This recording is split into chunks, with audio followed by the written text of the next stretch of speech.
In this video, you will learn how to send money on Cash App. First things first, locate the Cash App icon on your smartphone and tap to open it. Once you're inside the app, you'll see a prominent field where you can enter the amount of money you want to send. Type in that number now.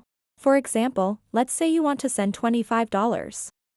After entering your desired amount, look for the Pay button, located at the bottom right corner of your screen. Tap that button to proceed. Now it's time to specify who will receive this payment.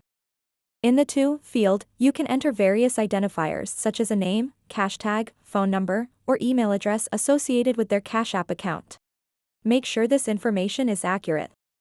If you'd like to provide context for your transaction, you can add a note in the For field.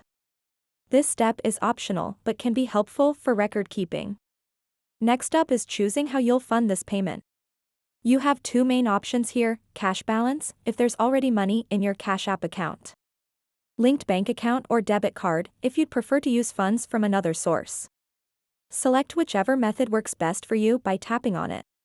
With all fields filled out correctly, amount, recipient details, note, if added, and funding source, it's time to finalize your payment. Tap on the Pay button located at the top right corner of your screen. As an extra layer of security, Cash App may prompt you to verify your identity using Face ID or Touch ID if enabled. Simply follow these prompts until you're confirmed. Once confirmed, you'll see a notification indicating that your payment has been sent successfully. So that wraps up this tutorial. If you have any questions about this whole process, please let me know in the comments section below. And if this video helped you out, please give it a big thumbs up and subscribe to this channel for more tutorial videos like this one. Thank you so much for watching and have a good day.